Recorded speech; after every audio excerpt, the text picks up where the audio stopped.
Bien, bonjour mesdames et messieurs. Alors, je suis paléo-anthropologue, mais moi je suis habitué depuis le temps évidemment. Ce qui veut dire paléo ancien, anthropos l'homme et logos la connaissance. Et il se trouve donc, pour faire simple, que c'est la préhistoire ou toute l'évolution de l'homme, juste avant, évidemment, l'apparition des villes. Donc je suis la personne qui est la plus incompétente pour parler du sujet qui vous amène dans cette salle. Mais en France, vous savez qu'on a une tradition de l'expert, de celui qui parle d'un sujet qu'il ne connaît pas, celui évite de dire des bêtises.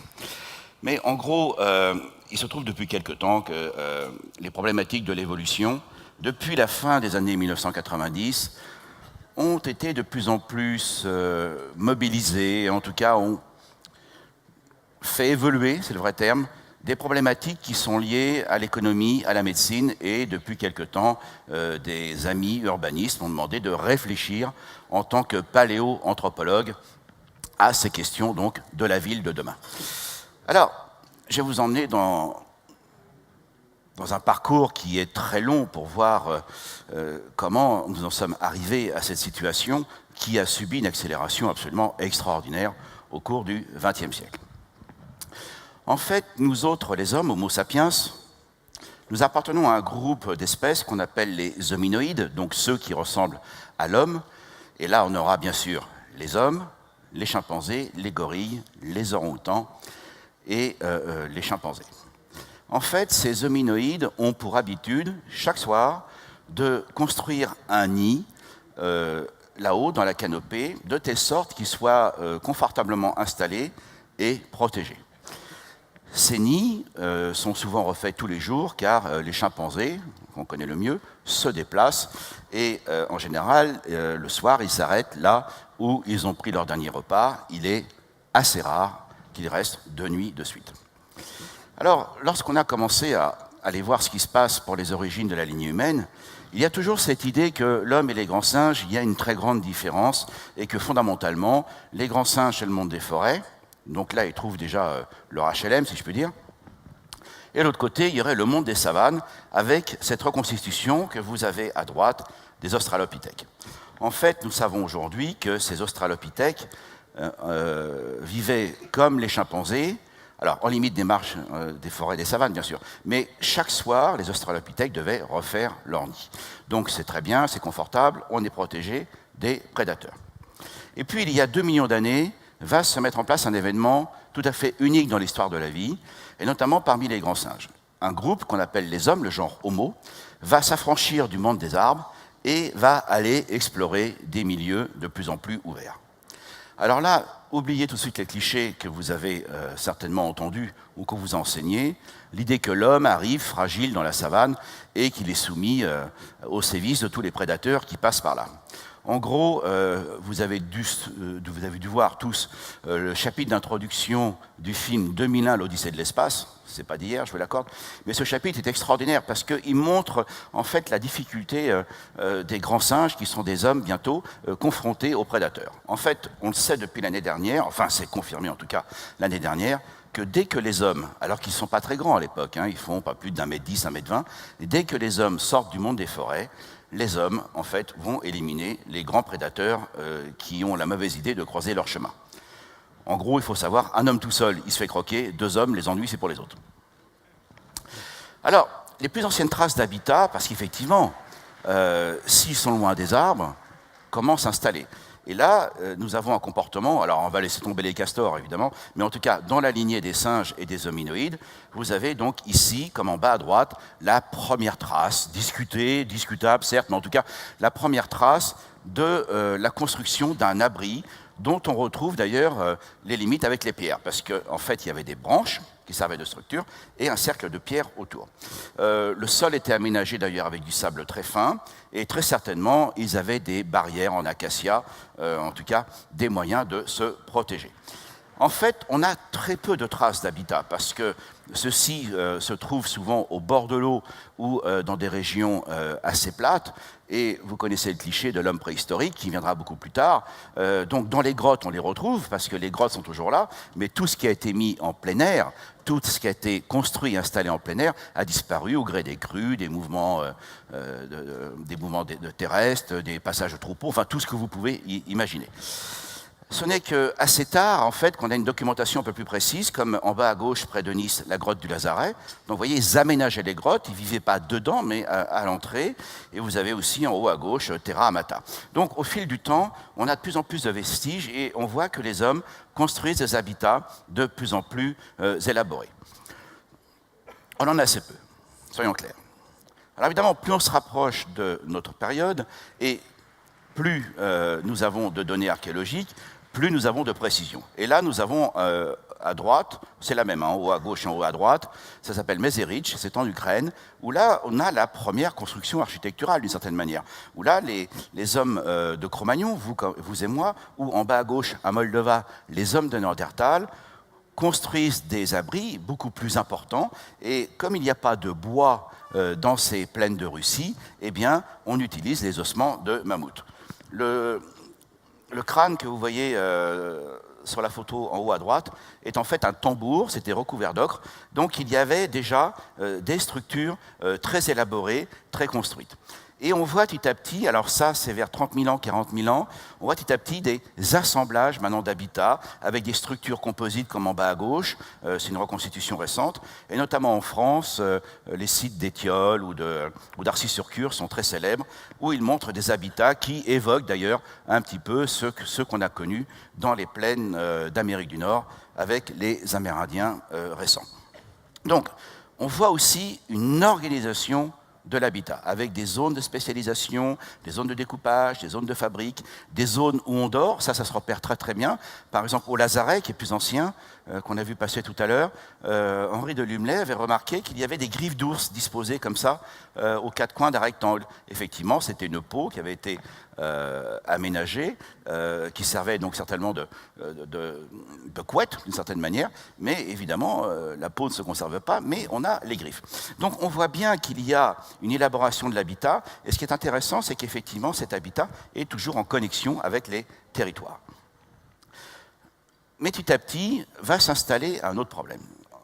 Parce que souvent on a dit qu'il fallait se protéger des bêtes sauvages, il fallait se protéger des animaux qui viennent évidemment circuler dans votre habitat.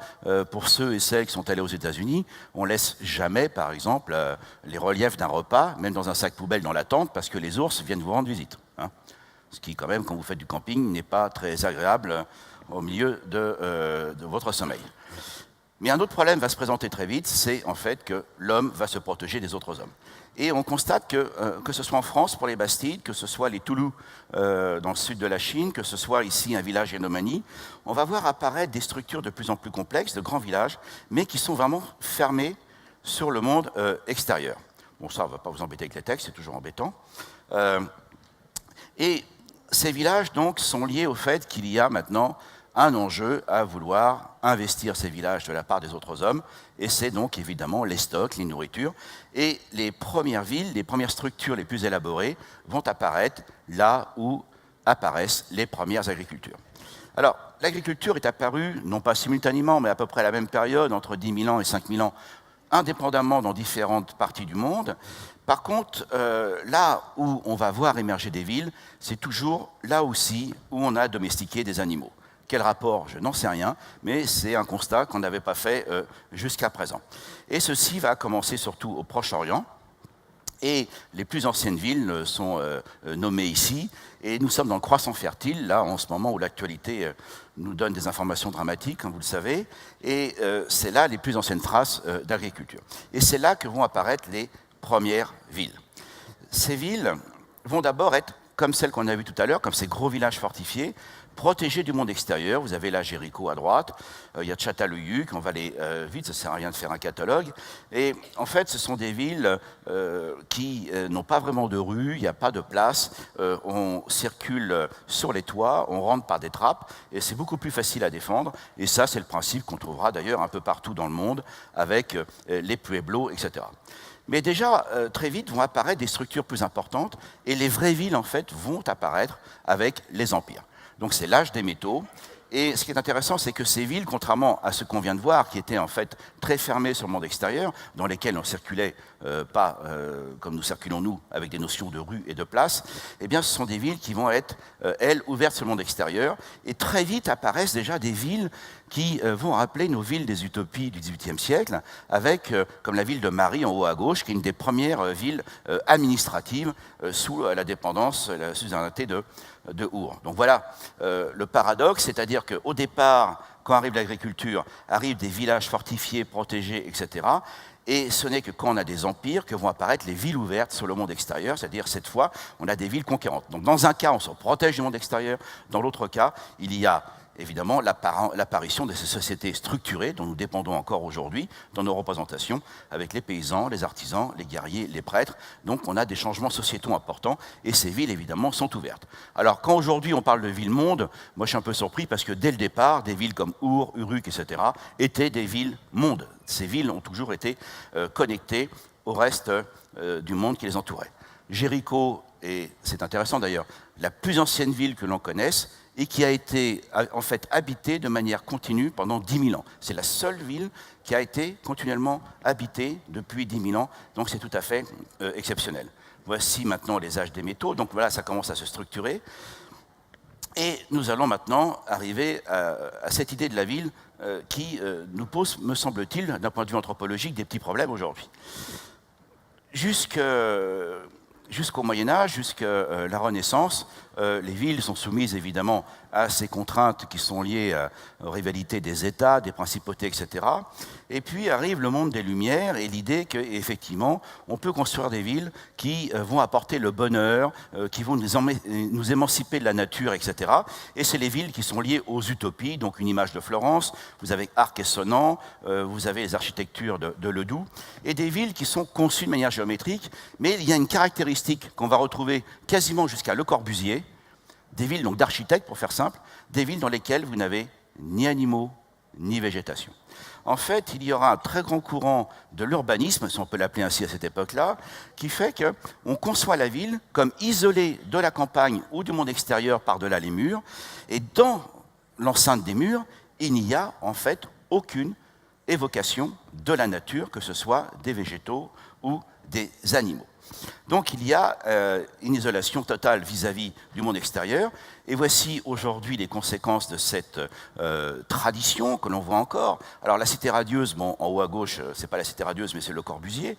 Donc l'idée, effectivement, est de faire pénétrer la lumière pour Le Corbusier. Mais il y a un problème anthropologique chez ces architectes utopistes, c'est qu'ils considèrent que l'architecture, la manière dont est organisée la ville, pour faire simple, eh bien, va apporter le bonheur et va apporter aux gens une façon de vivre nouvelle, de rentrer en relation avec les uns ou les autres, comme le rôle des places encore, comme des villes de Corée du Nord, qui sont liées donc à l'expression du pouvoir et la domination du reste de la société.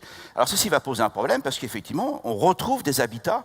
C'est quand même incroyable. Le mouvement des utopies va retrouver ces habitats fermés qu'on a vus tout à l'heure rapidement, et c'est ce qu'on voit par exemple aux États-Unis, vous voyez, des habitats qui sont complètement isolés du monde extérieur, dans lesquels tout est arrondi, toutes les perspectives sont ouvertes, il n'y a jamais de surprise. C'est les villes qu'on appelle les gate cities, c'est-à-dire des villes dans lesquelles on n'a que des personnes du même niveau de vie, aucun étranger ne rentre, il faut montrer patte blanche, il faut s'inscrire 3 jours avant, donc des villes qui sont en fait fermées sur une exclusion sociale, mais là qui est volontaire, parce que les personnes qui sont dedans sont volontaires évidemment, ne sont pas des camps, mais derrière cela, voilà ce que l'on a aux États-Unis de plus en plus et qui commence à arriver donc en Europe. Ce qui se passe, et ça a été dit par Madame Lefort tout à l'heure, nous avons une augmentation extrêmement rapide de la démographie, et on nous annonce qu'à l'horizon 2050, 70% de la population humaine sera en ville. Ben, je vous rappelle qu'en Europe, il y a déjà 80% de la population qui est urbanisée. Donc vous voyez, c'est quand même extraordinaire, parce que ça, on n'en parle pas. Enfin, j'ai assez peu vu. En Europe, 80% de la population est urbanisée. Et si on regarde les 100 plus grandes villes, mégapoles, que l'on a dans le monde, en fait, les 2 plus grandes cités et tout ce qui les entoure que nous avons en Europe occidentale sont Paris et Londres. Et nous sommes au 22e, 23e rang. Donc il y a une particularité des villes historiques européennes qui, effectivement, on ne retrouve pas ailleurs, parce que, par exemple, Sao Paulo, c'est 20 millions d'habitants, Lagos, donc les problématiques ne vont pas être les mêmes pour l'accès à l'énergie, etc., que l'on soit en Europe ou sur les autres continents. Alors aujourd'hui, on parle des smart cities. Alors ça, c'est sympa. Smart cities, c'est comme le smartphone, donc les villes intelligentes, et on essaye effectivement de rendre ces villes plus faciles à gérer et ensuite avec un investissement citoyen. Alors ça, c'est sympathique, mais ce qui me trouble effectivement, c'est que dans tous ces projets, où est la biodiversité? Où est la nature? Vous vous souvenez Alphonse Allais qui disait il faudrait mettre les villes à la campagne. Et bien, en fait, ce qui se passe aujourd'hui, c'est la campagne qui rentre dans les villes. Les jardins sur les toits, les potagers, les restaurants de New York qui ont des potagers sur les toits, on a vu ça récemment. Aujourd'hui, en fait, ce qu'on croyait être hors des murs et ne pas considérer la ville utopique centrée que sur les hommes, aujourd'hui, toutes les problématiques qu'on croyait être liées à la nature, biodiversité, réchauffement climatique, etc., toutes ces problématiques rentrent dans la ville et vont devoir être intégrées pour créer des espaces radicalement différents qui ne sont pas ceux qui excluent végétaux et animaux. Et ça, malheureusement, on est toujours dans cette tradition, surtout en France, le dualisme cartésien, l'homme et l'animal, la culture et la nature. Eh bien, qu'on le veuille ou non, la ville de demain devra intégrer la protection de la nature et aussi un territoire. Parce qu'effectivement, si les gens, notamment dans les pays émergents, arrivent dans les villes, c'est pas souvent par leur propre volonté, elles sont déracinées, des modes de vie qui sont complètement bousculés, et si elles vont s'accumuler dans des zones urbaines non urbanisées, dans zones urbaines mais non urbanisées, c'est un peu paradoxal, effectivement, ça crée d'autres misères. Donc il y a de véritables enjeux qui font que les problématiques de la nature rentrent dans la ville, mais que maintenant la ville doit protéger la nature. Et voilà ce qui s'est passé. Pendant 2 millions d'années d'évolution du genre Homo, nous nous sommes protégés du monde extérieur, à la fois pour des raisons de température, de confort, de sécurité, de vie sociale, etc. Et aujourd'hui, les enjeux de la ville, justement, c'est d'être de retrouver du social, de retrouver la nature et de se réconcilier avec. Et ce que je trouve extraordinaire, c'est qu'effectivement, les villes connectées, tout ça, on a plein de projets, il y a 22 villes dans le monde qui sont déjà sur ces problématiques, qui tiennent compte de tout cela. Et surtout, c'est une appropriation citoyenne. Comment les centres-villes étaient réappropriés par les jeunes générations aux États-Unis, qui avaient été abandonnées, comment la connectivité se met en place, comment les réseaux, avec, qu'on soit d'accord ou pas, comme Uber, les réseaux qui permettent de faire évidemment de l'éducation partagée ou de protéger les enfants, tout ceci, c'est la ville de demain, ce que je trouve absolument fascinant. Et je terminerai par ce propos qu'il faudrait, comme à Bordeaux, je trouve que c'est intéressant, à Bordeaux, il y ait des espaces Darwin, c'est-à-dire des jeunes entrepreneurs ont repris un site, une caserne, où là viennent des artistes, des jeunes qui font du skate, des entrepreneurs, etc., pour créer de nouvelles communautés. Alors, ce que je vois, moi, souvent sur les smart cities, c'est bien sûr le rôle des très grandes entreprises, et qui sont très importantes, parce qu'elles ont les moyens, elles ont des projets, c'est assez extraordinaire ce qu'elles peuvent faire, mais je crois que la ville de demain devrait être capable aussi d'accueillir, de mettre des cadres dans lesquels l'anthropologie à nouveau sera dans la ville, dans laquelle la biodiversité sera de nouveau dans la ville, et que ces moyens permettent évidemment avant tout aux hommes et aux femmes de se réapproprier la ville, donc une ville anthropologique. Et je vous remercie.